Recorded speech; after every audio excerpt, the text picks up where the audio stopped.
Hello friends, welcome back again to the channel. I hope everyone is safe. In today's video, I would be talking about how to find out the manpower calculation monthly wise on the basis of components what we have. This video will clarify all the doubt, and after watching this video, you will be able to find out how many number of agent you required with the help of shrinkage and attrition on a monthly basis. So now let's start with the video.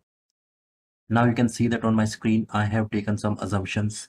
I have taken forecasted calls, AHT, then occupancy, shrinkage, attrition, number of days in a month. I have taken December month, we have 31 days. Week off, I have taken 8. It's a 5 days process working, I'm assuming. Holidays, we have 2. So first of all, we have to find out the number of working days, how many we would be having. Number of working days would be your 31 total number of days. We have 31 minus 8 week offs, then minus your 2 holidays. So that would be your number of actual working days we would be having in a December month.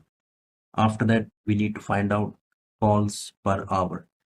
To find out the calls per hour, we have to 3600 divided by your AHT, which is 250 seconds. So 14 calls can be answered in 1 hour or hourly basis. We can have 14 calls. Now we have to find out the head count required without shrinkage. So this is also called base requirement or the base head count required. So the formula would be your forecasted calls divided by your calls per hour, bracket close, divided, then bracket again, and we have number of working days 21, and I'm assuming working hours is 8 hours in one day excluding break. Then your occupancy is 80%. Now you can see that the head count required is 103. So we have to be very unsure about the brackets we have to use in the Excel. So we have to use the right number of brackets as per the numbers, as per the calculation what we are doing. So this is the head count required without shrinkage. So now let's find out the head count required with shrinkage. So the calculation would be your head count, which we have just calculated, divided by your 1 minus shrinkage, which we have taken 15%. So after applying the shrinkage, we need to have 121 agent.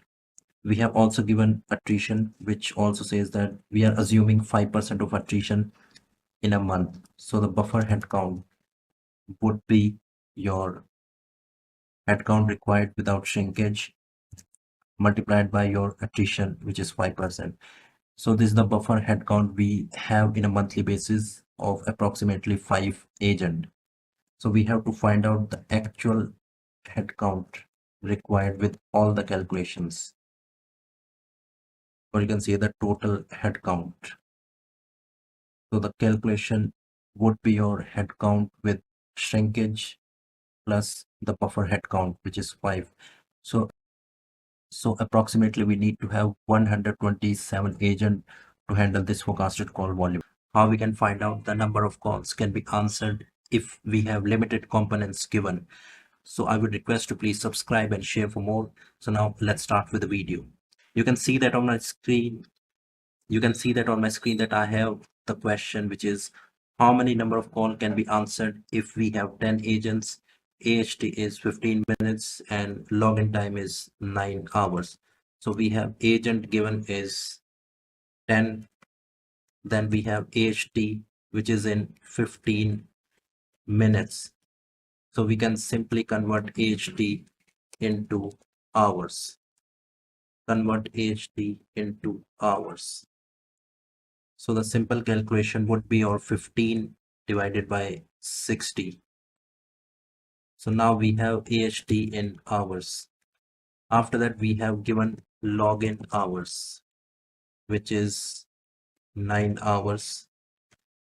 But we have to take only the productive or the actual login hours in which the agents are actually assisting the customers. So the productive hours 9 minus 1 hour break. So that would be the productive hours we would be having.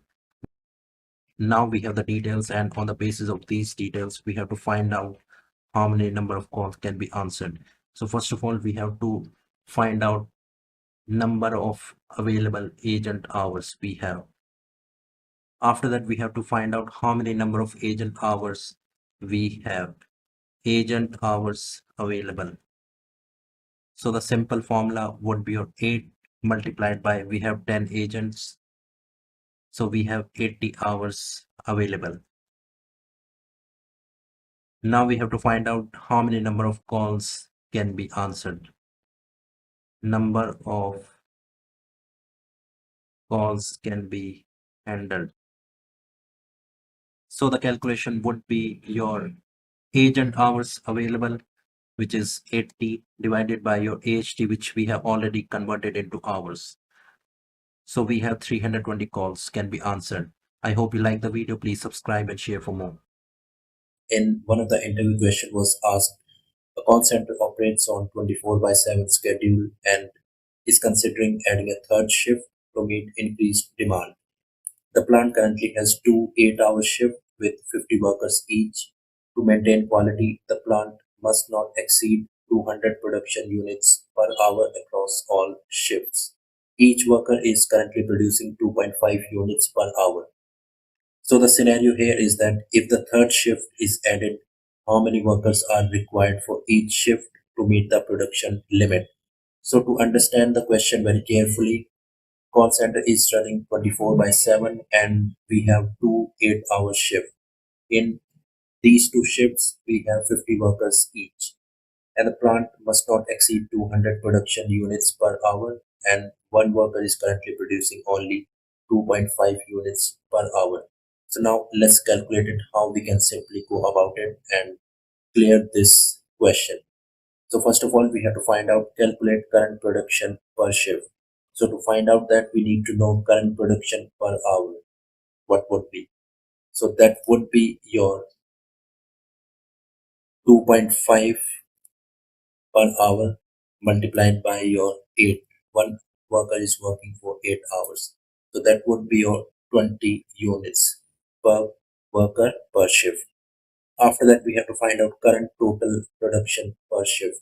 So that would be your current production per worker per shift, which is 20 multiplied by how many workers we have. We have 50 workers. So that would be a 1000 units. After that, we have to find out determine total daily production. Two shift produce daily units. If one shift is producing 1000 units, so the two shift can produce multiplied by 2, 2000 units. After that, what would be the impact of adding a third shift? With a third shift, the plant will have three shifts producing 1000 units per shift. And we need to ensure that production does not exceed the limit. The maximum production per hour is 200 units. So per shift, this would mean a maximum of how many units can be produced by one shift in one day. So that would be on 200 multiplied by 8 hours. 1600 units can be produced by one shift. So to maintain the same production rate with a third shift, 50 workers per shift are sufficient. Therefore, the plant will require 50 workers per shift to stay within the production limit. If we introduce the third shift, we need to have only 50 workers in the third shift also to make sure that we are able to fulfill the target. So in conclusion, the current number of workers is sufficient even after adding the third shift, as the production per shift does not exceed the maximum capacity.